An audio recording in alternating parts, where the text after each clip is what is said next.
যাবতীয় সংগঠন জাতীয়তাবাদী মহিলা দল, যুব দল, ছাত্র দল, স্বেচ্ছাসেবক, শ্রমিক দল, ওলামা দল, সমস্ত অঙ্গ সংগঠনের প্রিয় ভাই এবং বোনেরা, সাংবাদিক ভাইরা যারা আমার কথা শুনছেন, সবাইকে আসসালামু আলাইকুম।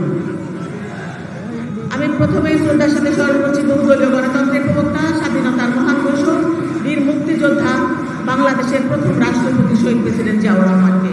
আমি শ্রদ্ধার সাথে স্মরণ করছি সাবেক তিনবারের প্রধানমন্ত্রী, বাংলাদেশের প্রথম নারী প্রধানমন্ত্রী দেশনেত্রী বেগম খালেদা জিয়াকে, যিনি এই স্বৈরাচারী হাসিনা সরকারের রোশানলে পড়ে ষড়যন্ত্রের শিকার হয়ে তিল তিলে মৃত্যুর দিকে এগিয়ে যাচ্ছেন। আমরা আশা করব অচিরে তিনি সুস্থ হয়ে আমাদের মাঝে ফিরে আসবেন ইনশাআল্লাহ। শ্রদ্ধার সাথে স্মরণ করছি আজকে যাকে ঘিরে এই আয়োজন, যিনি এই আপামর জনসাধারণের পাশে সবসময় আছেন এবং প্রত্যেকটা আন্দোলন সংগ্রামে বলিষ্ঠভাবে আমাদেরকে সাহস জুগিয়ে যাচ্ছেন, বিএনপির ভারপ্রাপ্ত চেয়ারম্যান জনাব তারেক রহমানকে।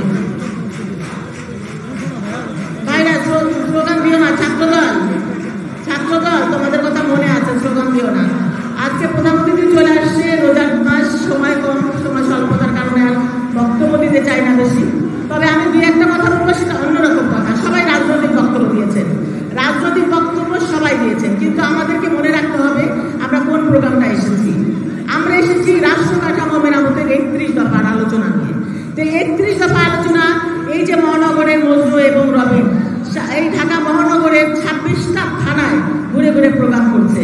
কতজনের মধ্যে আমরা এটা উপলব্ধি করতে পেরেছি এবং শিখতে পেরেছি 31 দফা? আপনারা কি বলতে পারবেন? অনেকেই পারবেন না, কারণ 31 দফার প্রোগ্রামে এসে আপনারা রাজনৈতিক বক্তব্য দেন। 31 দফা যদি আমরা শিখতে না পারি, তাহলে আমরা মানুষের কাছে যাবো কিভাবে? এই 31 দফার মধ্যে সারা বাংলাদেশ লুকিয়ে আছে, সারা বাংলাদেশের জনগণের আশা আকাঙ্ক্ষা লুকিয়ে আছে, সারা বাংলাদেশের জনগণের চাওয়া পাওয়া লুকিয়ে আছে।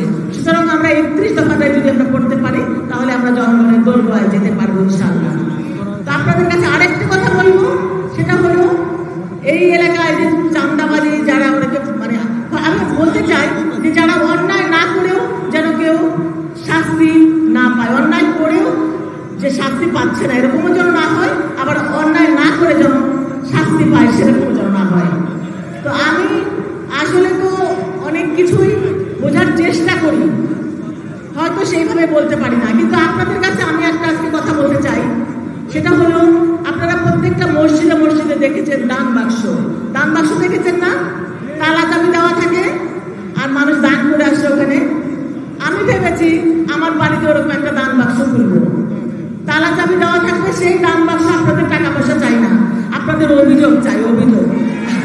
আপনারা অভিযোগ দিয়ে আসবেন, কার নামে কি অভিযোগ আছে আপনারা প্রমাণ সহ দিয়ে আসবেন। সেই দান বাক্স আমি নিজের হাতে খুলবো এবং সেগুলোর বিচার করবো ইনশাআল্লাহ মির্জা হোসেন মাধ্যমে। আপনাদের সেই কথাটা আজকে দিয়ে গেলাম। ধন্যবাদ সবাইকে, সবাই ভালো থাকবেন।